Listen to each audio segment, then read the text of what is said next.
गुरुर्ब्रह्मा गुरुर्विष्णु गुरुर्देवो महेश्वर गुरु साक्षात् परं ब्रह्म तस्मै श्री गुरुवे नमः।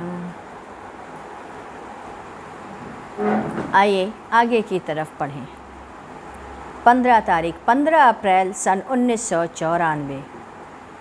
सायंकाल का समय। कुछ लोग चले गए और कुछ वहीं पर रुक गए। रात्रि में हम लोगों को यहीं रहना है। मैं, मदन, जयराम, बलराम, बाबू, अशोक जी शिवपुर यहीं नवरात्रि प्रारंभ में रहते थे। नित्य रात में हम यहीं सोते और प्रातः 2:30 बजे उठ करके स्नान आदि करके जप पर बैठते हैं। प्रातःकाल 2:30 बजे हम सब उठ जाते हैं।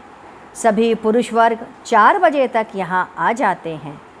ठीक 4 बजे से पूजन की प्रक्रिया शुरू हो जाती है, जिसमें जप और साधना प्रारंभ हो जाता और यह 6:45 तक चलता था।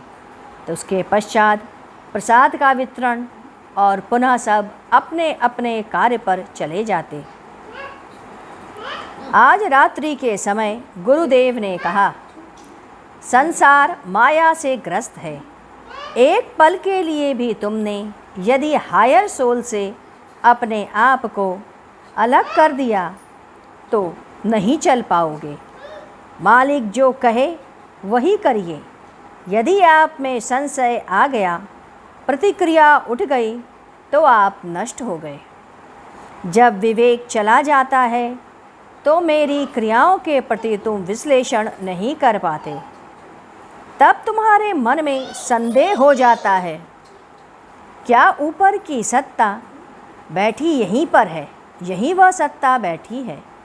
जब आप में प्रतिक्रिया उठे तो समझ लो आपके अंदर का भाव दुष्ट हो गया है। जैसे पति पत्नी बैठे हों, आप यह सोचो और बीच में कोई आ जाए और दीवार खड़ी कर दे और उसकी तबीयत खराब हो जाए। आप जब भी किसी के बीच में आ जाओगे तो किसी न किसी का स्वास्थ्य जरूर बिगड़ेगा। सब यही कहेंगे, देखो अगले के आने से ही यह कार्य हुआ।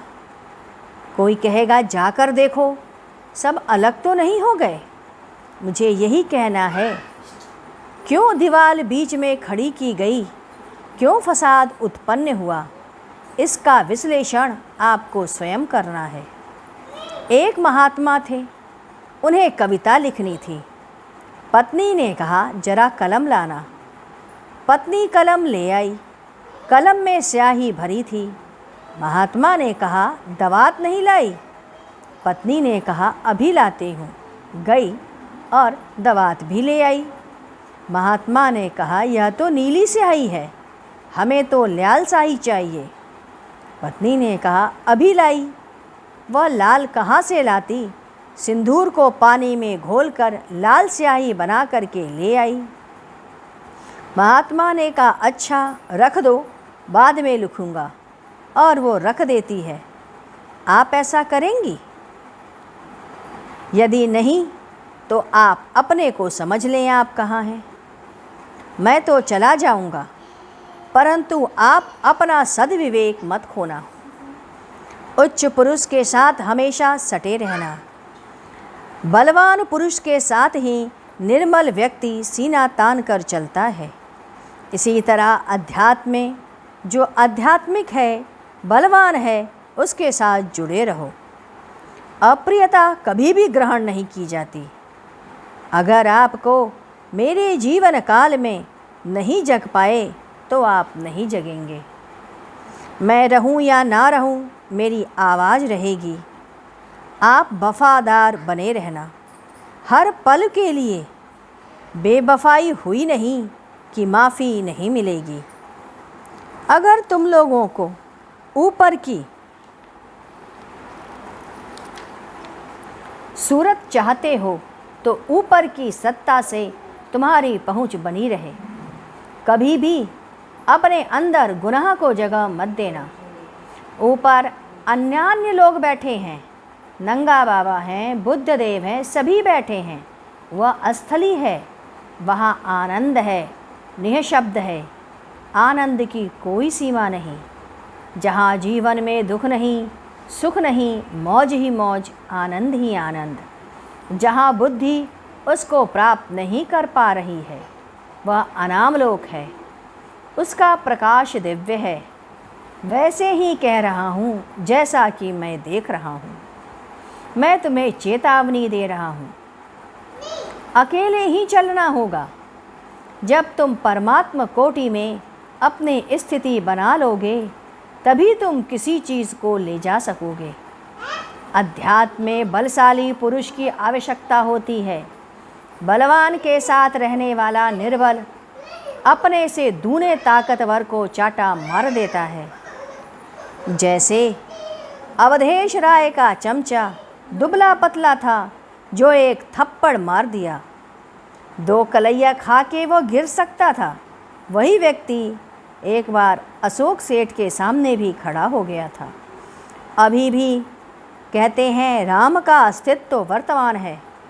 कोई किसी को प्रणाम नहीं करता, सभी स्वयं में दिग्गज हैं। इसीलिए अपने वफा की ज़िंदगी को एक पल के लिए भी नष्ट मत करो। मैं उदाहरण देता हूँ। जबकि आपके चेहरे पर व्यंग खेलता है तो वह दिखता है। आप इस व्यंग को चाहे पत्नी मुँह से बोल देती है, वह स्त्री निम्न हो जाती है। उसमें कोई आचरण नहीं होता। ऐसा समझ लो कि स्त्रियों की परीक्षा लेते और वह मापदंड में यदि खड़ी नहीं हो पाती तो अपने भाग्य को मत रो।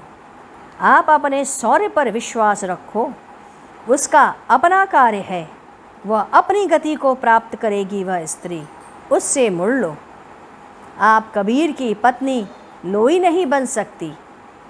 कितने दुष्टों की पत्नियां हैं जो मंदोदरी बनी हैं। वह पति परायण रहीं। उसने उस पुरुष से विवाह किया था जिसे स्वर्ग में सीढ़ी लगाने की ताकत थी। वही मंदोदरी द्वापर के अंत तक जीवित रही। जब भीम उससे मिलने गए और हाथी लुका लुका कर फेंक रहे थे तो उसमें भद भद की आवाज़ आई। मंदोदरी को पता चला यह कृत्य भीम कर रहे हैं। तो जानते हैं उसने क्या कहा? उसने कहा थोड़ा थोड़ा ताकत है। भीम हाथी उठाकर फेंक रहे थे और मंदोदरी कहती है थोड़ा थोड़ा ताकत है। क्यों? क्योंकि उसे अपने पति के बल पर गुरूर था। पत्नी तब तक प्रेम देती है जब तक पति सुंदर है और स्वस्थ है। अरे इसके आगे बढ़ने की सोच हो तो उससे जुड़े रहो। हम सब क्या करते हैं? उस चीज़ से मिलते हैं, उस हायर सोल के साथ जाके चिपक जाते हैं, ताकि जैसे जैसे वह ऊपर उठे वैसे वैसे हमें भी वह ले जाए। आइए अब हम लोग गुरु कीर्तन करते हैं। ओम मंगलम ओम मंगलम गुरु मंगलम गुरुदेव मंगलम। ओम मंगलम ओंकार मंगलम गुरु मंगलम गुरुदेव मंगलम।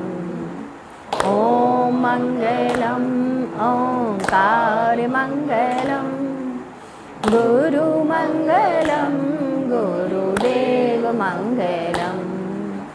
ओम मंगलम ओंकार मंगलम गुरु मंगलम गुरुदेव मंगलम।